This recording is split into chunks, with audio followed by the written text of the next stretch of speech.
तसव्वुर करें, एक ऐसा शहर जहां सड़कों को पानी से धोया जाता था, जहां धुएं की जगह ताज़ा समंदरी हवा थी और शोर की जगह बगियों की टप-टप सुनाई देती थी। क्या आप यकीन करेंगे कि ये वही कराची है जिसे आज हम जानते हैं? बिल्कुल नहीं, ये 1902 का कराची है, जो एशिया का पेरिस कहलाता था। खुशामदीद, गहरी आंख पर। आज हम वक्त का पहिया उल्टा घुमाएंगे। हम चलेंगे आज से तकरीबन 120 साल पीछे, एक ऐसी दुनिया में जहां कराची की सड़कें लंदन और न्यूयॉर्क का मुकाबला करती थी। अपनी कुर्सियों की पेटियां बांध लीजिए, क्योंकि तारीख के ये औराक आपके होश उड़ा देंगे।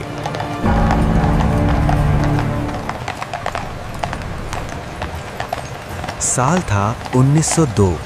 बरतानवी राज का सूरज पूरी आबोताब से चमक रहा था। जरा सोचिए, एल्फिनस्टोन स्ट्रीट पर शाम ढल रही है, गैस के लैंप्स झिलमिला रहे हैं, गोरे अफसर और अमीर पारसी सेठ अपनी चमचमाती बग्घियों में घूम रहे हैं। उस वक्त के कराची में गंदगी का नामो निशान नहीं था। सुबह सवेरे म्यूनिसिपैलिटी के मुलाजिम सड़कों को ऐसे चमकाते थे जैसे कोई अपना घर साफ करता हो। मैरीवेदर टावर अभी नया नया तामीर हुआ था और उसकी घड़ी की टिक टिक पूरे इलाके में सुनाई देती थी। ये वो दौर था जब कराची की आबादी मुश्किल से 1 लाख थी, मगर इसका रुतबा किसी सल्तनत से कम नहीं था। लेकिन सबसे हैरानकुन मंजर था यहाँ की ट्रैम। 1902 में कराची की सड़कों पर भागम भाग नहीं थी, बल्कि एक अजीब सा ठहराव था। ट्रैम वे लाइन पर चलती वो सवारी कराची की पहचान थी। लोग कहते हैं कि उस वक्त कराची की फिजा में इतना सुकून था कि आप सड़क के उस पार खड़े शख्स की सांस भी सुन सकते थे। मगर ये तस्वीर का सिर्फ एक रुख है। रोशनियों और सफाई के पीछे 1902 के कराची में कुछ इलाके ऐसे भी थे जहां अंग्रेज़ों को जाने की इजाज़त नहीं थी, जहां रात होते ही एक अलग दुनिया आबाद होती थी, एक ऐसी हकीकत जो तारीख की किताबों में अक्सर छुपा दी जाती है। जैसा कि हमने पिछले हिस्से में बताया, 1902 का कराची सिर्फ चमकती सड़कों का नाम नहीं था। उस वक्त अंग्रेज़ों ने शहर को 2 हिस्सों में तकसीम कर रखा था। एक वाइट टाउन जहां सदर और कैंटोनमेंट की रौनक थी, और दूसरा ब्लैक टाउन यानी आज का पुराना शहर जहां मकामी लोग बसते थे। असल कहानी तो इन तंग गलियों में सांस लेती थी। अगर आप 1902 में खरादार या मीठादार की गलियों से गुजरते तो मंजर बिल्कुल मुख्तलिफ होता। यहाँ बिजली के लैंप्स नहीं, बल्कि मिट्टी के दिए और लालटेन जला करती थी। मगर इन्हीं गलियों में कराची की रूह बसती थी। लेकिन एक खौफ था जो इन गलियों में मंडला रहा था। 1896 के ताउन यानी वबा ने कराची का नक्शा बदल दिया था। 1902 तक आते आते लोगों के दिलों में ये डर बैठ गया था कि सफाई ना रखी गई तो मौत वापस आ जाएगी। यही वजह थी कि अंग्रेज सरकार ने सख्ती बरकरार रखी थी। मगर नेटिव जेटी के पुल के नीचे कहानी कुछ और थी। नेटिव जेटी का पुल, जहां से लोग अपने गुनाहों का बोझ उतारने के लिए गोश्त और सिक्के समंदर में फेंकते थे। 1902 में ये माना जाता था कि यहाँ समंदर के नीचे कुछ ऐसी ताकतें हैं जो शहर की हिफाजत करती हैं। मछेरे कहते थे कि रात के पहर जब खामोशी छा जाती है तो पानी से अजीब आवाज़ें आती हैं। ये वो वक्त था जब कराची एक आम बंदरगाह से बढ़कर एक पुरइसरार शहर बनता जा रहा था। यहाँ हर रोज़ नए चेहरे आते थे और पुराने राज दफन हो जाते थे। लेकिन दोस्तों, सिर्फ डर और खौफ ही नहीं, 1902 वो साल था जब कराची ने पूरी दुनिया में तहलका मचा दिया था। क्या आप जानते हैं कि उस वक्त कराची को क्वीन ऑफ द ईस्ट क्यों कहा जाने लगा? वजह थी गंदुम। कराची की बंदरगाह से इतना अनाज बाहर जाता था कि पूरी बरतानवी सल्तनत की भूख मिटाई जा सकती थी। पैसा पानी की तरह बह रहा था और इस दौलत ने शहर में कुछ ऐसी इमारतें खड़ी कर दी थी जो आज भी हमें हैरान करती हैं। इन्हीं इमारतों में से एक इमारत ऐसी थी जिसके नीचे कहा जाता है कि अंग्रेज़ों ने बागियों को सज़ा देने के लिए तहखाने बनाए थे। वो जगह जो आज हमारे लिए सिर्फ ख़रीदारी का मरकज़ है, लेकिन 1902 में वहाँ खून और खौफ की तारीख लिखी जा रही थी। वो इमारत कौन सी थी? और कराची की ज़मीन के नीचे छुपे उस अजीम खजाने की हकीकत क्या है, ये सब हम आगे देखेंगे। जुड़े रहिए गहरी आंख के साथ, तारीख अभी बाकी है।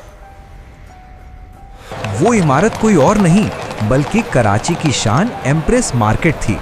आज हम इसे खरीदारी के लिए जानते हैं, लेकिन 1902 में इसके दरो दीवार से बगावत की दास्तान सुनाई देती थी। कहा जाता है कि जिस ज़मीन पर यह मार्केट खड़ी की गई, वहां 1857 की जंग आज़ादी के बाद बागियों को तोपों से उड़ा दिया गया था।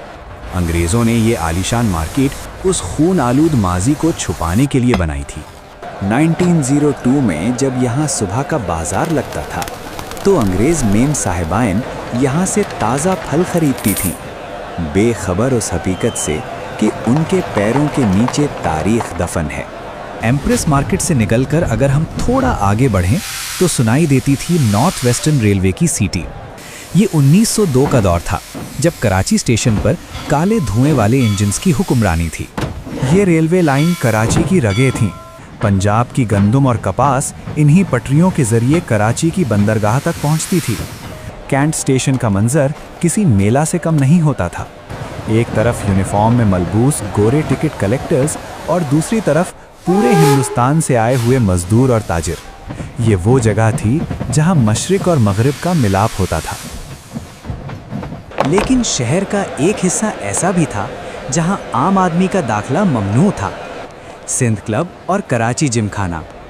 1902 की शामों में यहाँ पियानो की धुन बजती थी और क्रिस्टल के ग्लास टकराने की आवाज़ आती थी।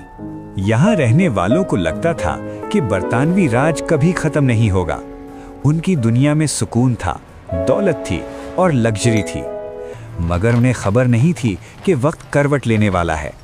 शहर में एक ऐसी मशीन आने वाली थी जो घोड़ों की जगह ले लेगी और रफ्तार के नए मायने लिखेगी। 1902 का साल ख़त्म होने को था और कराची एक नए दौर में दाखिल होने वाला था। हमने ज़मीन देखी, बाजार देखे और समंदर के राज जाने। कराची का वो मंजर जो शायद आपने कभी तसव्वुर भी न किया हो। पहली मोटर कार की आमद और मनोरा आइलैंड के वो किस्से जो आज तक बुजुर्गों के सीनों में महफूज हैं। आखिर 1902 के बाद कराची का पेरिस वाला टाइटल कैसे धुंधला पड़ गया? इस सफ़र का आखिरी और सबसे जज्बाती हिस्सा अभी आगे है। 1902 का साल ख़त्म होने को था और कराची की सड़कों पर एक नई आवाज़ सुनाई देने लगी थी। ये आवाज़ घोड़ों की टापों की नहीं, बल्कि मोटर कार के इंजन की थी। जब पहली बार बगैर घोड़ों के चलने वाली ये बग्गी कराची की सड़कों पर निकली तो लोग हैरत से दंग रह गए। किसी ने इसे जादू कहा तो किसी ने शैतानी पहिया। ये सिर्फ एक गाड़ी नहीं थी, ये इस बात का ऐलान था कि कराची अब जदीद दौर में कदम रख चुका है। रफ्तार बढ़ने वाली थी और सुकून आहिस्ता आहिस्ता ख़त्म होने वाला था। लेकिन इन सब तब्दीलियों के दरमियान एक चीज़ अटल थी, मनोरा का लाइट हाउस। 1902 में जब शहर सोता था तो मनोरा की रोशनी समंदर में भटकने वालों को रास्ता दिखाती थी। इस मीनार ने कराची को एक मामूली मछेरा बस्ती से एशिया का पेरिस बनते देखा था। ये वो निगहबान था जिसने अंग्रेज़ों का उरूज भी देखा और फिर बाद में उनका जवाल भी। अगर मनोरा की दीवारें बोल सकती तो वो हमें बताती कि असल कराची कैसा था। आज जब हम 1902 की तस्वीरों को देखते हैं तो दिल में एक सवाल उठता है, वो शहर कहाँ खो गया?